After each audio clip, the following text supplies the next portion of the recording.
Hello and welcome to the Story Behind the Stories, your weekly look at the pages of the Neepawa Banner Press. Thank you very much for taking a little bit of your time and spending it here with us on NAC TV. I'm Eoin Devereux with the Banner Press, welcoming you to this, the mid-May edition of our program, the mid-May edition of our newspaper. I am joined this week by fellow journalist Casper Wehrhahn. Casper, good to have you here this week. Good to be here and glad I could make it since I almost got blown away with the wind there shortly before recording. You wouldn't, that's exactly right. You wouldn't know it to look at this lovely background we got behind us here right now. But as we record this, it is unbelievable the amount of rain and just the wind and everything that's going on outside. It's been such a dry spring. Everybody, I think, was hoping and praying for a little bit of precipitation. Unfortunately, I think all those hopes and prayers came together to a super prayer, and now we're getting it and then some.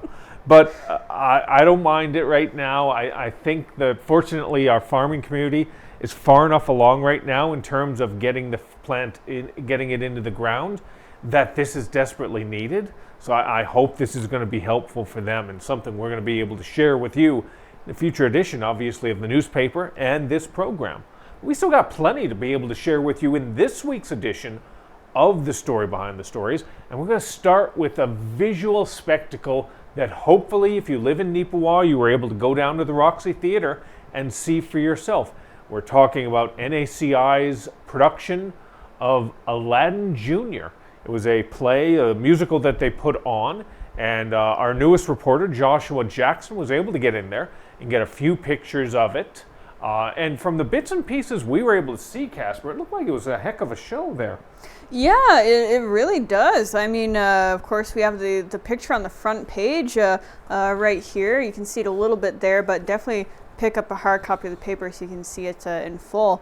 I mean, all the costumes and all of that, all the lighting, everything. It looked like it was a spectacular performance from the photos that we have here on page 1, and of course more on page 19 as well. And I mean, I'm sure the audience enjoyed it. It looked like all the kids had fun, so I'm sure the audience would have had fun too. And again, it's one of those wonderful things. Musical theater is quite the experience for those of you that have been involved in it. Myself, fortunately, I was not involved in musical theater because I wouldn't inflict that on my worst enemy. But I was a bit of a theater kid in high school, big surprise, and into university as well. And I was part of productions when I was a youngster. And fortunately, the 2 years we did it, neither one of them were musicals. But this might be amusing to you, and it might be amusing to you as well, Casper. Thank God the internet wasn't a thing back then, because one of the years, my senior year, we did a production of Bram Stoker's Dracula. Oh, okay. And it was a theatrical version, a dramatic version. And I was up north, and this was about 1991. So this was a while ago. And we didn't really have that big of a budget for it. So to play surprise, surprise, the pale guy, the ivory-colored guy, played Dracula. I know that's a shocker. Unbelievable. Unbelievable, but it's true.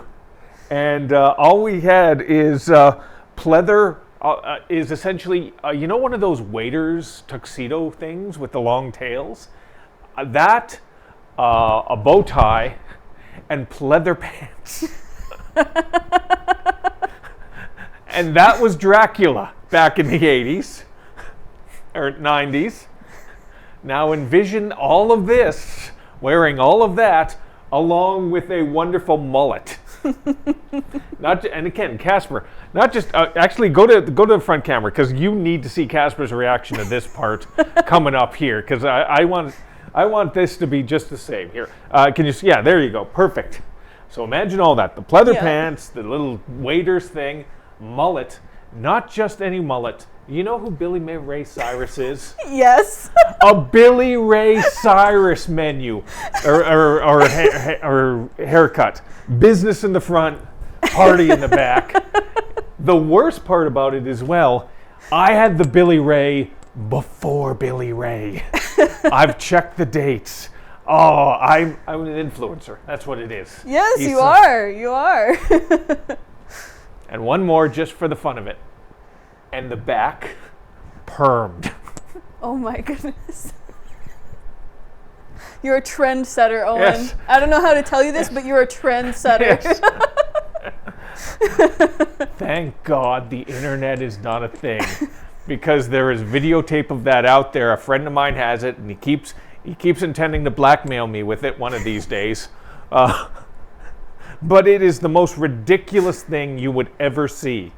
Thank God our productions here in Neepawa are nothing like that. When you look at the pictures, you can see the production values they put into it, the costume design here, because it looks like it came right off the screen for the movie Aladdin. Yeah, it really does. Though maybe you'll disagree with this. Okay. But just for hot take's sake, I don't know. Maybe we should bring that look back, Owen. Maybe we should bring Bram Stoker's Dracula back and have that exact look up on stage. Well, I thought you were talking about puffy pants, like for Aladdin. I mean, hey, we could do that too. Because again, I was also a teenager in the years of MC Hammer, and I had all those puffy pants, as was the style at the time. Mm-hmm. Once again, thank God the internet didn't come around in 1991. Thank you, Lord. But again, this is something that they're going to be able to remember for generations on. And I'm very appreciative of to see that type of commitment to theater, to local theater here in Neepawa. So hopefully you were able to get an opportunity to see it for yourself at the Roxy Theater. Because, unfortunately, Disney is very precise with their IPs. We were not able to record it and be able to share it with you on here on NAC TV. You don't want to get sued by Disney. They got the money to handle something like that. But again, it's still something that they were very proud of, and we are so proud as well to be able to share with you in this week's edition. Also at the school, this is something a little more serious, but poignant as well, that we are very pleased to be able to share with you, not only in this week's edition of the paper, but we'll have an extended version of the information in next week's edition as well. And it has to do with Sammy Strong. For those of you who are part of Neepawa, live in the community, you understand I'm sorry for the family. I always mispronounce the last name. And I just know I'm going to mispronounce it as well right now. Sammy Iovetos, I'm not sure 100% there. I feel awful if I mispronounced it, and most likely did. But he has been battling a form of cancer, and he's been battling it so well. And the family has been so strong about this. And they're well respected and well regarded within our community. And everyone's been wanting to help as best they can with that, and the community within NACI did exactly that. On Monday, May 12th, they held an event. It was a bit of a fundraiser to help Sammy and the family with some of the costs that are associated. Even though Canada is, they keep saying free health care and all that, and there are a lot of things that are looked after, but it is still very expensive because you can't do chemo and you can't do surgeries here in Neepawa for this type of thing. You have to go to Winnipeg for it. You have to have extended stays in Winnipeg for it. So they came together and they were able to support Sammy and the family with this, raising $10,000 to be able to help. His battle continues on. A level of bravery, quite honestly, that I don't think many of us can even begin to imagine having within ourselves. I would like to hope that if I were in a circumstance like that, I would find it within myself, but I can't say for certain. But that's an inspiration, a young man like that, to be able to see this and to continue to power through with bravery and positivity is unbelievable to me. I'm going on here, Lola. Let me throw over to you, Casper. What do you want to sort of throw in on this? And of course, we also got information about another fundraiser for Sammy as well, don't we? Yes, I was actually going to mention that because I was going to say that, of course, in addition to Sammy's own perseverance and his family dealing with this, because this is a very hard thing to deal with. it's very heartwarming to see the school and the broader community step up and support the family in ways like this. And I mean the community indeed, because we did see that Kinsman Courts actually held a fundraiser for this exact cause as well. And that is also actually featured on page 19 there. There was a bit of a drive-through event there, and they were serving up some food as a fundraiser for this, for the family. And all of these funds are going to be helping them deal with this together. And I mean, what can you say, really, right? Like, it's, I know I'm repeating myself, but it really is heartwarming to see people step up and care for each other in their communities in ways like this and other ways that we've seen in the past. And I know that we'll continue seeing in the future. And I wish the family the best of luck in going through this. For us to be able to share it, this is one of those ones, if there's anyone that you take a moment or two to learn a little bit more about on the pages of our paper, this is one that we hope will be your top priority. You can find the information on page 2, and as Casper said, page 19 of this week's editions of the paper. We also had some information forwarded our way. It came in, unfortunately, just after our publication deadline, but we have additional information on this event that occurred at the school that we're going to be able to expand upon in the next edition of the Neepawa Banner Press. Now, you talk about Neepawa as a community coming together in times of crisis and trying to be supportive as well. This next one, and Casper, you've got the details on it, is another perfect example of Neepawa seeing beyond itself and wanting to be there for others. It really is. If you may not be familiar, there was actually a community vigil here in Neepawa at the Riverbend Park just last week, and that was for those affected by the Lapu Lapu festival tragedy that happened in Vancouver. In case you're not aware, there were some deaths with that, and there were some injuries as well. And it was very nice to see Neepawa stepping up and hosting a little vigil on behalf of those that were affected by that. The Filipino community came out, and of course the wider community as well. Different faith leaders from the variety of churches that we have here in town, and some different officials from the government, like Jody Byram, MLA, came out for this as well, and just banded together to give each other some support and honor the memory of those individuals, and give best wishes for anyone that's recovering and all that. For anyone, just to give a little bit of background as well, if you don't watch the news on a regular basis on a national level, and the way the national news is nowadays, who could blame you? But Lapu Lapu was an incident. It was a street festival in Vancouver area a couple weeks ago where these individuals were having a celebration. And unfortunately, an individual, I can't even comprehend the mindset for something like this, took a vehicle through there, striking several individuals, a large portion of individuals, and it was a tragic, fatal incident, an occurrence. I can't even imagine that type of mindset, but that's the reality of the world we live in. Not just nowadays, but in a lot of ways it's always been that way. It's just, unfortunately, we hear about it perhaps a little more nowadays than we did maybe 40 years ago. But at the same time, to see a community, and when I say community, I'm not just talking about Vancouver, and I'm not just talking about Neepawa, I am talking about a national community come together and show support in any way they can, because things like this, which occurred in Neepawa, occurred in many other communities as a show of support. So it is so nice to be able to see that. It's just unfortunate that it has to come from such a dark place. So, but if you want to learn a little bit more, Casper, you were there, and actually, before we move on, let me throw to you as well. Just the general mindset, or what was the feeling in the audience there while you were out and about there? What was walk us through it.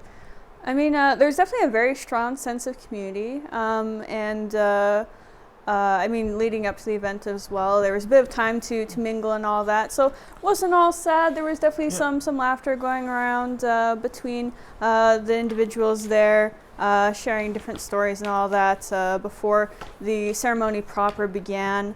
And then, just everyone banded together. They joined each other in prayer and in song. And then there were some more intimate moments during the ceremony as well. Ahead of a candle lighting ceremony, which they did use electric candles, not matchlit, because again, that was before we got our rain.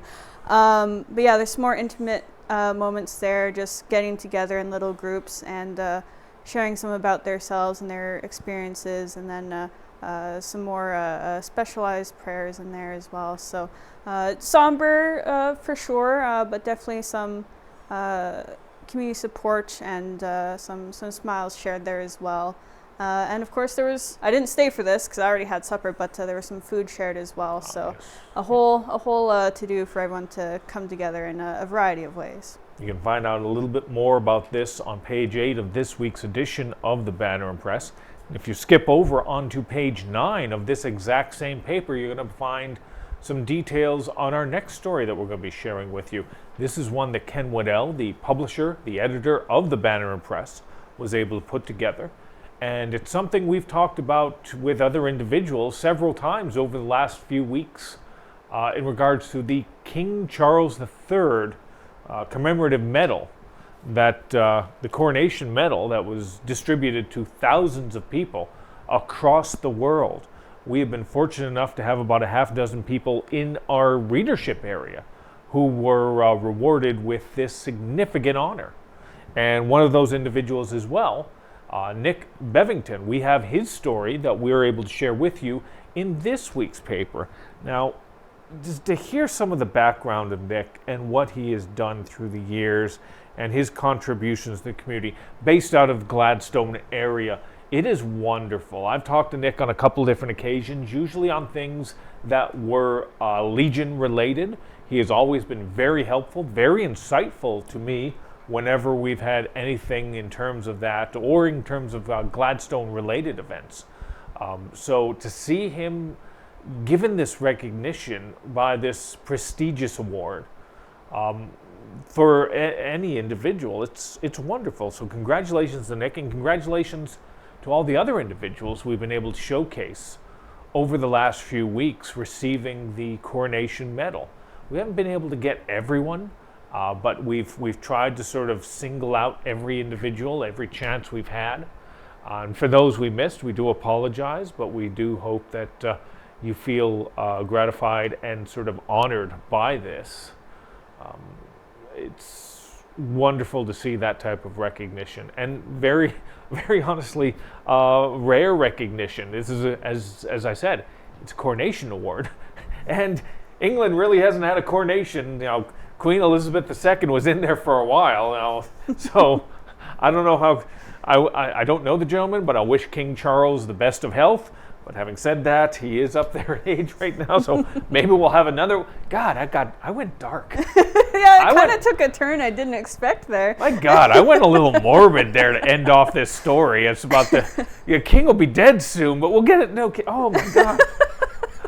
Please read the story and get the brightness from this, as opposed to morbid Max over here, trying to Captain Bring Down over here on the show. So let's get a little more colorful. That was dark. Let's get a little more colorful with our next story. And fortunately, we're going to be able to do that. And that's going to be coming up next weekend as part of some of the festivities for the Neepawa and District Chamber of Commerce Fair, which is going to be going on next weekend in Neepawa. They're going to be having some little side events going on. And this is one that is being operated and put together by a subsection of the Neepawa Rotary Club. Like this, I didn't even really sort of know that this was a part of the Rotary Club, that they existed. But it's a New Wave, essentially, is what it's called.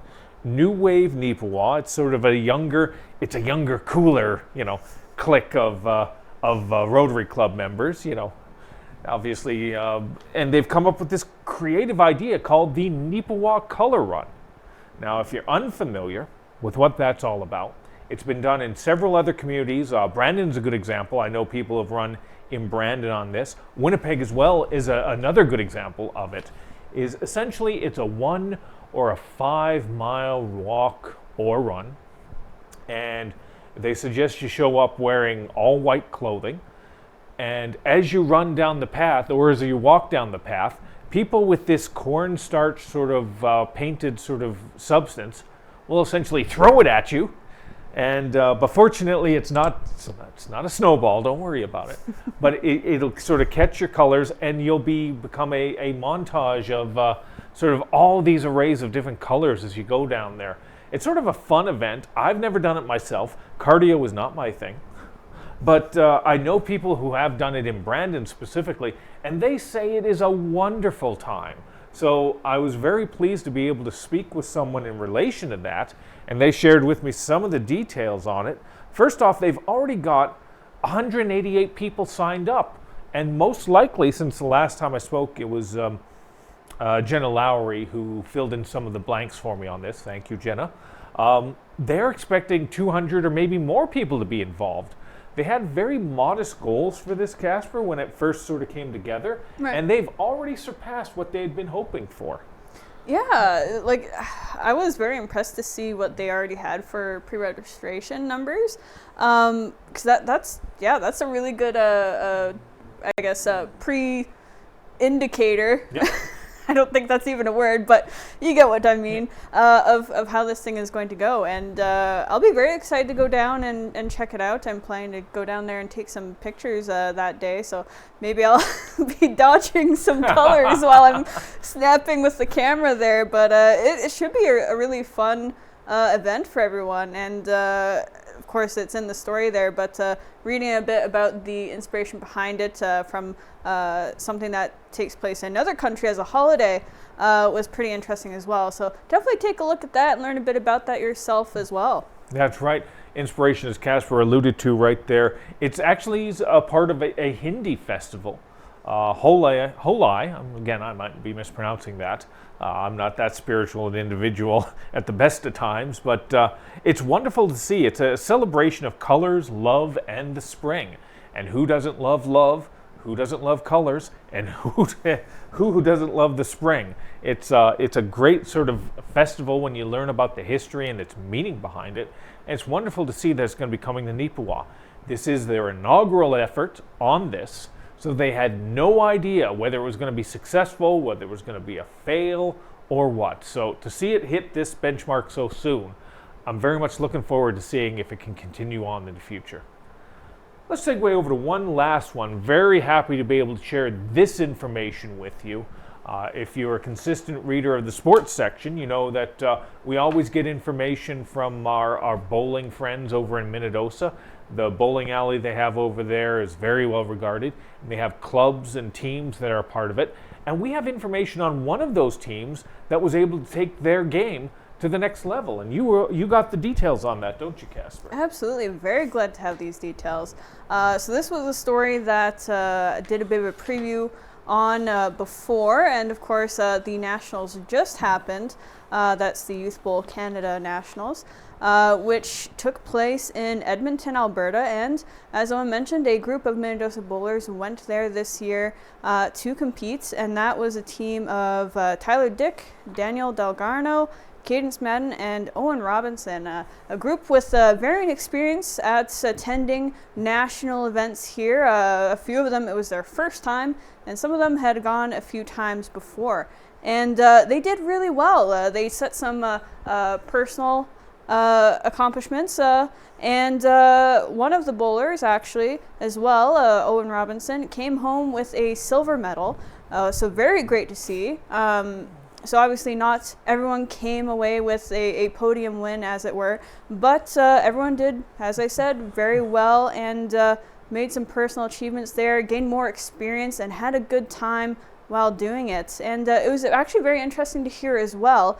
Madden, who is actually, this was their last nationals as a youth bowler, going into the adult league now, Owen, and is setting her sights on becoming a coach now as well.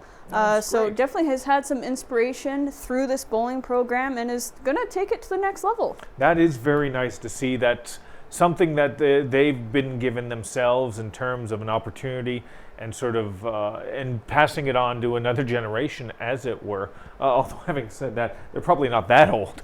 It's they're not Mr. Miyagi from the Karate Kid, but it's still wonderful to see the value of giving back in there. And congratulations to Eoin, and congratulations to the entire team, because even if they didn't medal, you still made it to nationals. You still achieved a level of success, even competing at the nationals, that the average bowler will never see. You are in that 5%. You are in that 2% tier, that S tier of competitors. So win, lose, or draw, there is something to be extremely proud of with what you were able to do as an individual and as a team. So these are the types of stories we love sharing. There's so many other stories we could have shared with you this week, but that's why you got to pick up a copy of the paper. We got our home and garden section. I've got a feature story, Shelby Gillies establishing her new business here in Neepawa for speech-language pathology. We also have details on one of our local auctioneers from the area who got some national recognition. So there's so much that we had to cover that we didn't have time for. That's why it's always important to pick up a copy of the Banner Press. You can find it in 30 different communities throughout Western Manitoba. And if you're not able to find a physical copy of it, always remember you can check it out either at mywestman.ca or the neepawabanner.com. So always remember you can track it down one way or another. If you have story suggestions as well, we always do appreciate it. You can always get in touch with us at news@neepawabanner.com or at 476-3401. That pretty much wraps it up for this week. Casper, as always, great to have you on the show, and great that you were able to walk us through some of these interesting stories you were able to track down this week. Yeah, thank you for having me here, and looking forward, of course, to another one in the future. And of course, as always, thank you. We're not here unless you're here. We appreciate your support, whether it's at NAC TV or the Neepawa Banner Press. So until next time, we hope that you have a wonderful weekend, and we'll see you next time around.